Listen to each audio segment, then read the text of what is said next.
신명기 5장 4절부터 6절까지 우리 한 목소리로 읽도록 하겠습니다. 여호와께서 산 위 불 가운데에서 너희와 대면하여 말씀하시매 그때에 너희가 불을 두려워하여 산에 오르지 못하므로 내가 여호와와 너희 중간에 서서 여호와의 말씀을 너희에게 전하였노라. 여호와께서 이르시되 나는 너를 애굽 땅 종 되었던 집에서 인도하여 낸 내 하나님 여호와라. 아멘. 이 새벽에 우리는 겸손하게 하나님의 말씀 앞에 섰습니다. 우리가 이 하나님의 말씀 앞에 섰다는 것은 하나님의 얼굴 앞에 섰다는 것과 같은 말입니다. 그것과 관계된 말씀이 바로 4절에 나오죠. 우리 4절 말씀을 함께 한 번 더 읽어보도록 하겠습니다. 여호와께서 산 위 불 가운데에서 너희와 대면하여 말씀하시매. 오늘은 이 구절을 통해서 주시는 하나님의 말씀을 들으려고 합니다. 그런데 혹시 여러분은 이 말씀을 읽으면서 이상한 점을 발견하지 못하셨습니까? 곧 대면했다라는 이 부분이 좀 이상하지 않습니까? 여러분, 대면한다는 것은 얼굴과 얼굴을 마주 보는 것, 그것을 의미하죠. 원어상에도 그렇게 표현되어 있습니다. 파님, 배파님, 이렇게. 이것은 얼굴과 얼굴이라는 뜻인데요.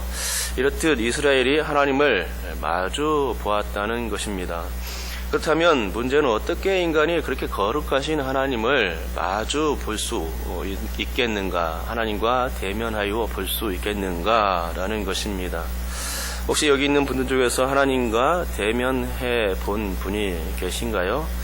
아마도 한 사람도 없을 것입니다. 만약 하나님을 본 사람이 있다면 그런 분들은 좀 이상한 분들이죠. 왜냐하면 대면했다는 것은 우리가 하나님을 우리의 눈으로 직접 보았다는 것인데, 그것은 꿈속에서나 가능한 일이고 또 미술 작품에서나 가능한 일이기 때문입니다. 그렇습니다. 우리가 하나님을 볼 수 없는 것은 요한복음 4장 24절에 의해서도 확증되고 있습니다. 하나님은 영이시라고 거기에서 말씀하고 있는 것입니다. 하나님이 영이시라는 이 사실은 그분이 형체가 없는 분이심을 의미하는 것이죠. 그래서 우리 육신의 눈으로는 전혀 볼 수가 없습니다. 맞습니다. 여러분, 오늘 본문에서 이스라엘 백성들이 하나님과 대면했다고 하는 것은 결코 있을 수 없는 일이죠. 왜냐하면 그 첫 번째 이유가 방금 말씀드린 것처럼 하나님은 영이시기 때문입니다. 그리고 두 번째 이유가 있다면 죄인된 우리가 인간이 결코 하나님을 배울 수 없기 때문입니다. 죄인된 우리가 하나님을 배우는 순간은 그 순간이 바로 하직하는 순간입니다. 사실 모세도 하나님을 뵙고 싶었습니다. 하지만 그는 쪼개진 바위 틈에서 겨우 하나님의 등만을 보았을 뿐이고 그분의 얼굴은 모세까지도 보지 못했습니다. 그리고 하나님은 그렇게 모세에게 당신의 등을 보여주기 전에 이런 말씀을 하셨죠. 나를 보고 살 자가 없음이니라 라고 말씀하셨던 것입니다. 그러니까 최초의 인간 아담 외에는 하나님을 대면하여 본 자가 없습니다. 아담은 태초에 죄가 없는 상태였기에 하나님을 대면할 수 있었습니다. 그래서 하나님과 교제하는 삶을 에덴 동산에서 할 수 있었던 것이죠. 하지만 아담은 이제 범죄를 했고 이 범죄 이후 그 후손들 모든 사람들은 그 누구도 하나님을 대면하여 볼 수 없게 됩니다. 단지 모세만 하나님을 등을 보았을 뿐입니다. 그런데 사실 이 문제도 되게 헷갈리는 부분이죠. 왜냐하면 요한복음 4장 24절과 고린도후서 3장 17절에서는 분명히 하나님은 영이시다, 주는 영이시다 라고 이렇게 언급하고 있기 때문입니다.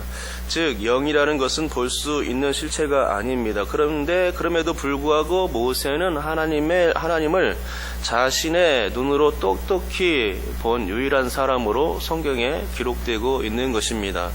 그러니 되게 헷갈리는 부분이죠. 하나님 영이시라고 신약에서 말씀하였는데 어떻게 보았을까라는 것입니다. 비록 그 본 것이 하나님의 등뿐이었다지만 그래도 본 것은 본 것 아닙니까? 그러니 신구약의 말씀이 합치되지 않는 이 부분은 우리를 되게 난감하게 합니다.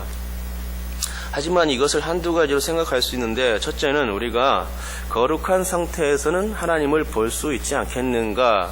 곧 우리가 죽어서 저 하늘나라에 가면 그때는 하나님과 그 우편에 앉아 계신 예수님을 배울 수 있지 않겠는가라는 것입니다. 또한 둘째는 우리같이 죄인된 육체 상태에서는 하나님을 볼 수가 없고, 바로 그런 측면에서 하나님을 영이시라고 말씀하는 것이 아닌가 라는 이런 생각을 해보게 되는 것입니다. 그러나 이런 것은 다 추측에 불과하죠. 그 성경에 나온 이야기들을 우리가 다 완벽히 이해할 수가 없고 소화해낼 수가 없는 것입니다. 그것을 시인할 수밖에 없죠. 그러나 여러분, 확실한 것은 우리가 하나님을 볼 수 있는 상태가 아니라는 점입니다. 물론 이것은 광야 생활을 했던 출애굽 1세대, 2세대 이스라엘의 문제이기도 했습니다. 그들은 단지 하나님의 형상이 아닌 그분의 임재의 상징들만을 봤을 따름입니다. 예를 들면 하나님께서 임재해 계시는 성막이라든가 아니면 그들을 인도했던 구름기둥, 불기둥 혹은 하나님의 법궤 같은 것들입니다.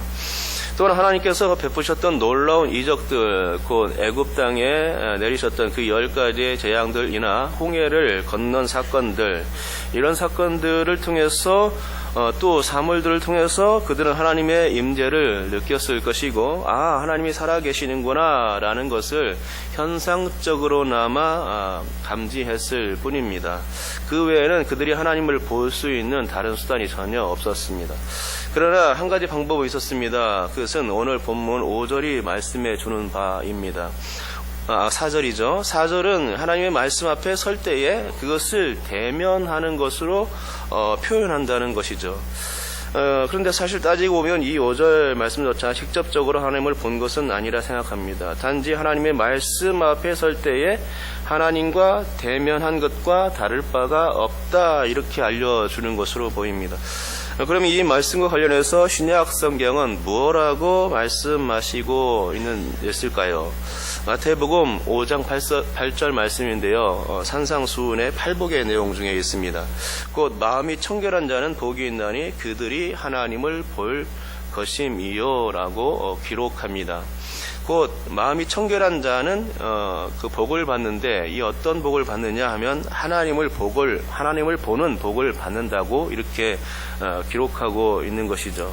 그러니까 제가 지금까지 말씀드린 내용들을 다시금 재구성해 보면 이런 내용이 됩니다. 하나님은 영이시다. 그러니 하나님을 볼 수 있는 게 아니다. 하지만 그럼에도 불구하고 하나님을 볼 수 있다. 그건 마음이 청결한 자들, 그들이 보는 것이다. 여기까지는 신약 성경의 내용을 가지고 재구성한 것입니다. 그러면 구약 성경을 가지고서 또 재구성해 보겠습니다. 나를 본 자는 다 죽는다. 하지만 모세에게는 등을 보여주셨다. 그런데 모세는 그렇게 하나님의 등을 보았음에도 불구하고 죽지 않았다. 그리고 모세뿐만이 아니라 이스라엘 백성들조차도 하나님의 얼굴을 보았다. 그러나 그들 또한 죽지 않았다. 그 이유는 그들이 하나님의 말씀 앞에 서 있었기 때문이다. 여기까지입니다. 여러분, 제가 이렇게 신구약 성경을 재구성을 해봤는데 어디 잘못된 데가 있습니까? 왜냐하면 가감없이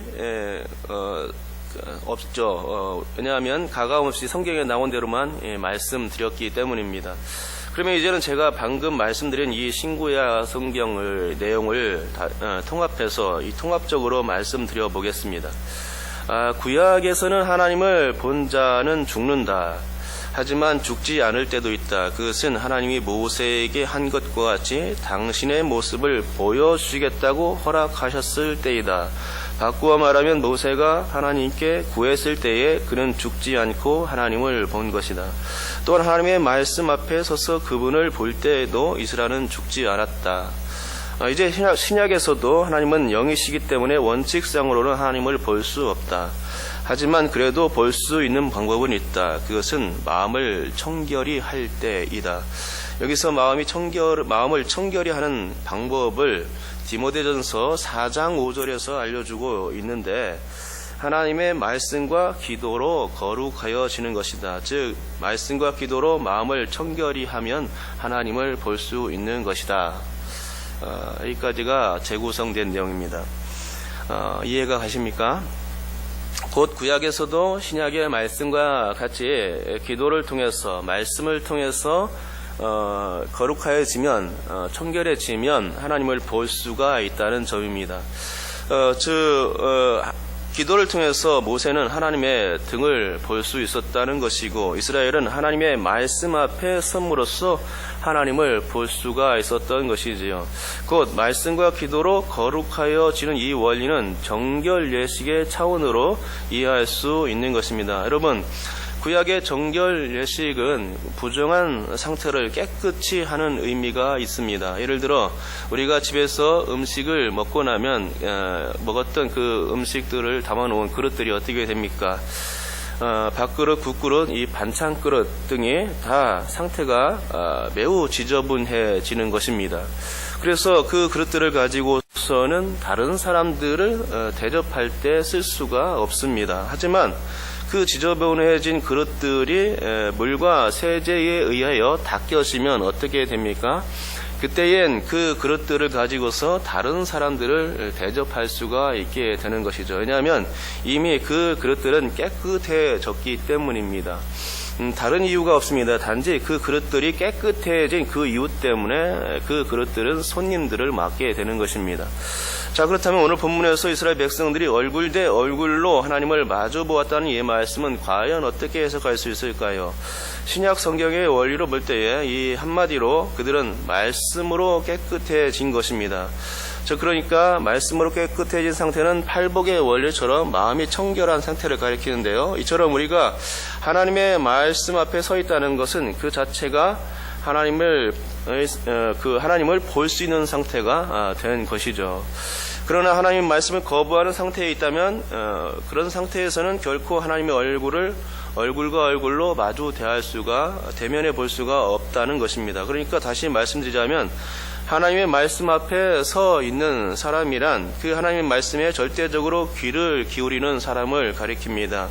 이런 사람들은 그들의 마음 가운데 음식 찌꺼기와 같은 불순물들이 찾아와도 이를 깨끗이 제거합니다. 왜냐하면 그들은 하나님의 말씀이라는 세제를 사용하기 때문입니다. 결국 그들은 그 청결한 마음 상태 때문에 하나님을 볼 수가 있는 것이죠. 하지만 하나님의 말씀을 외면한 사람들은 여전히 그들의 마음 가운데 죄의 찌끼, 죄의 불순물들을 차곡차곡 쌓아갑니다. 왜냐하면 그들은 하나님의 말씀으로 그들의 죄를 씻기를 게을리하거나 거부하기 때문입니다. 그래서 죄가 쌓입니다. 씻겨지지 않습니다. 결국 그래서 그렇게 더러워진 상태의 그들은 결코 하나님을 볼 수가 없다는 것이지요. 그러니까 여러분, 우리는 이미 예수님을 믿음으로 인해서 사실상 우리의 원죄는 다 씻겨졌습니다. 하지만 그럼에도 불구하고 우리 가운데 여전히 죄가 남아있는데 그것은 우리의 삶 가운데 짓는 모든 죄들입니다. 그것을 우리는 자범죄라고 하지요. 그러면 이런 자범죄, 곧 죄의 불순물, 죄의 찌끼들을 어떻게 해야 합니까? 말씀이라는 세제를 사용해서 깨끗이 씻어내는 작업을 우리가 해야 하는 것이지요. 그렇게 되면 우리가 하나님을 볼 수 있는 것입니다. 예수님은 베드로에게 이미 온몸이 깨끗하다고 말씀하셨고, 다만 그럼에도 불구하고 발은 씻어야 한다라고 하셨지 않습니까? 만일 이 발을 씻지 않으면, 예수님이 베드로의 발을 씻어주지 아니하면 너는 나와 상관이 없다, 이렇게 말씀해 주셨던 것입니다. 자범죄, 그 죄를 지은 것을 깨끗이 할 때만이 너는 나와 상관이 있다라고 말씀해 주신 거죠. 그렇습니다. 여러분, 우리는 여전히 이 땅에 사는 동안은 죄에 대하여 완전히 자유로울 수 없습니다. 그렇게 계속해서 성화의 과정을 겪어야만 하고 또 죽을 때까지 그렇게 해야만 합니다. 성화라는 것은 우리가 거룩해지는 것을 의미하는데, 사실 이렇게 거룩해지는 비결은 자꾸만 하나님을 만나려 하고 기도하는 것이죠. 그리고 그분의 말씀 앞에 바로 서려는 몸부림, 가운데에만 가능한 것을 알게 됩니다. 그러므로 오늘도 우리를 거룩한 길로 인도하는 그 말씀과 기도 앞에 자신을 내어놓을 수 있기를 바랍니다. 그렇게 해서 하나님을 대면할 수 있는 축복을 누릴 수 있기를 주님의 이름으로 축복합니다.